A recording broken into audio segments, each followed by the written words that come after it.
Running polyvinyl chloride, abbreviated PVC, from a rooftop unit, or RTU, through the roof to a junction box, and then transitioning to electrical metallic tubing, abbreviated EMT, and running back to the panel presents several issues.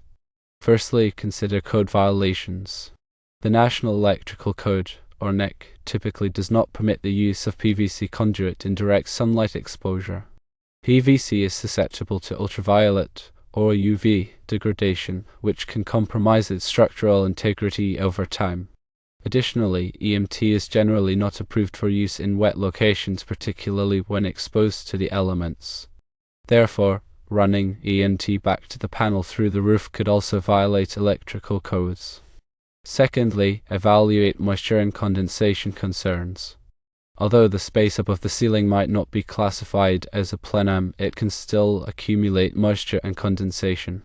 PVC is not inherently moisture resistant and can absorb moisture, potentially fostering mold and mildew growth. EMT is also vulnerable to corrosion when exposed to moisture. This can degrade the conduit and electrical conductors within it. Thirdly, think about mechanical damage. Exposed PVC pipe and EMT conduit can be damaged by environmental factors such as wind, rain, and physical impact. Such damage poses a safety hazard and could disrupt the operation of the rooftop unit. For example, a falling branch during a storm could break the PVC conduit. Fourthly, assess fire safety implications. PVC is a combustible material and could contribute to the spread of fire in a hazardous location. Although EMT is metallic, it is not fire resistant and can conduct heat, potentially accelerating fire spread within a fire-rated assembly. Fifthly, address aesthetic considerations. Running PVC and EMT through a roof can be visually unappealing and detract from the building's overall aesthetics. The appearance of exposed conduit can be a concern, especially in commercial or residential settings. Overall, running PVC from a rooftop unit through the roof, transitioning to EMT, and routing it back to the panel is generally not advisable. This approach presents potential code violations, safety hazards, and aesthetic drawbacks. Before proceeding with such an installation, carefully consider these issues. If feasible, explore alternative routing options for the PVC and EMT that avoid roof penetration. This might involve rerouting the conduit through interior walls, using approved outdoor-rated conduits, or employing other methods that comply with electrical codes and safety standards. When selecting conduit materials and installation methods, prioritize compliance with the NEC and other applicable regulations. Consider using rigid metal conduit, abbreviated RMC, or intermediate metal conduit, abbreviated IMC, which are suitable for outdoor use and offer better protection against mechanical damage and corrosion. Ensure all conduit fittings and connections are properly sealed to prevent moisture ingress and maintain the integrity of the electrical system. Regularly inspect the conduit system for signs of damage, corrosion, or deterioration, and promptly address any issues to ensure continued safety and reliability. When working with electrical systems, always follow safe work practices, wear appropriate personal protective equipment, and consult with qualified electrical professionals to ensure installations are performed correctly and safely. Consider these additional points. First, the specific requirements of the National Electrical Code, or NEC, can vary depending on the local jurisdiction and the specific application. It's essential to consult with a qualified electrical inspector or engineer to ensure compliance with all applicable codes and regulations. Second, the type of rooftop unit, or RTU, being installed can also affect the conduit requirements. For example, some rooftop units may require specific types of conduit or wiring methods to comply with the manufacturer's instructions or warranty requirements. Third, the environmental conditions in the area can also play a role in the selection of conduit materials. In areas with high levels of humidity, salt spray, or other corrosive elements, it's important to use conduit materials that are resistant to corrosion. Fourth, the size and type of conductors being installed in the conduit can also affect the conduit size and type requirements. The NEC specifies minimum conduit fill requirements to ensure that the conductors are not overcrowded and can dissipate heat properly. Fifth, the support and securement of the conduit system are also important considerations. The NEC specifies requirements for the spacing and type of conduit supports to ensure that the conduit system is properly supported and does not sag or become damaged over time. Also, consider the following points regarding the installation of electrical conduit systems, particularly when dealing with rooftop units or similar outdoor applications.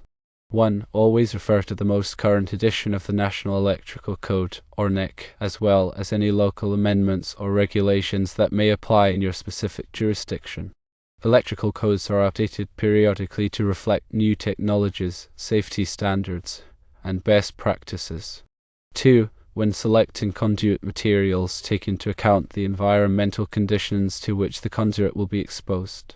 For example, in coastal areas or industrial environments with high levels of corrosive substances, consider using corrosion-resistant materials such as rigid non-metallic conduit, or RNC, or coated metallic conduits.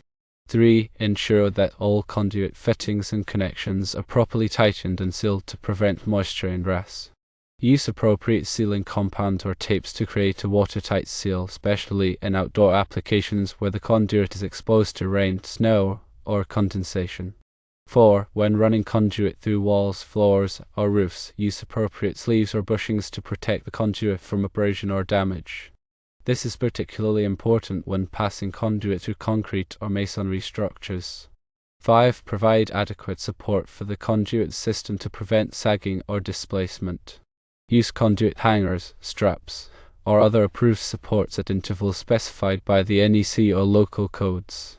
The spacing between supports may vary depending on the size and type of conduit. 6. When bending conduit, use appropriate bending tools and techniques to avoid kinking or damaging the conduit. Follow the manufacturer's recommendations for bending radius and maximum bending angle. 7. When pulling conductors through conduit, use appropriate pulling lubricants to reduce friction and prevent damage to the conductors. Avoid overfilling the conduit with conductors, as this can make it difficult to pull the conductors and may cause overheating. 8. Properly ground the conduit system to provide a safe path for fault currents. Use grounding bushings, bonding jumpers, or other approved grounding methods to ensure that the conduit is electrically continuous and connected to the building's grounding system. 9. Label the conduit system with appropriate markings to identify the circuits or equipment served by the conduit. This can help prevent confusion and errors during maintenance or troubleshooting activities. 10. Inspect the conduit system regularly for signs of damage, corrosion, or deterioration. Replace any damaged or deteriorated conduit or fittings promptly to maintain the integrity and safety of the electrical system. Consider the following points. Firstly, concerning the National Electrical Code, or NEC, the specific articles and sections relevant to conduit installations in outdoor and wet locations are primarily found in Chapter 3, Wiring Methods and Materials. For example, Article 300 covers general requirements for wiring methods and materials, including provisions for protection against physical damage, corrosion, and moisture. Secondly, Article 310 addresses conductors for general wiring, including ampacity ratings and installation requirements for various conductor types. This article is essential for determining the appropriate conductor size and type for use in conduit systems. Thirdly, Article 344 pertains to rigid metal conduit, or RMC, specifying its permitted uses, installation requirements, and support methods. RMC is often used in outdoor and corrosive environments due to its durability and resistance to physical damage. Fourthly, Article 352 covers rigid polyvinyl chloride conduit, or PVC, outlining its permitted uses, installation requirements, and limitations, including restrictions on exposure to direct sunlight and physical damage. Fifthly, Article 358 addresses electrical metallic tubing, or EMT, specifying its permitted uses, installation requirements, and support methods. EMT is commonly used in indoor locations but may not be suitable for outdoor or wet environments unless specifically listed for such use. Sixthly, Article 396 pertains to service entrance cables, outlining the requirements for installing service entrance cables in conduit systems, including provisions for protection against physical damage and moisture. Seventhly, in addition to these articles, other sections of the NEC may be relevant depending on the specific application, such as those addressing grounding and bonding of recurrent protection and wiring in hazardous locations. Also, note the following points. 1. The National Electrical Code, or NEC, is not law unless adopted by a local jurisdiction. However, it serves as a widely recognized standard for safe electrical installations and is often incorporated into local built-in codes and regulations. 2. Local amendments to the NEC may exist, which modify or supplement the requirements of the National Code to address specific local conditions or concerns. It is essential to consult with local authorities or electrical inspectors to determine whether any local amendments apply in a particular area.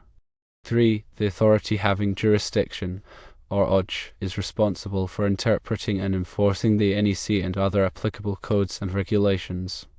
The AHJ may be a local electrical inspector, building official, or other designated authority.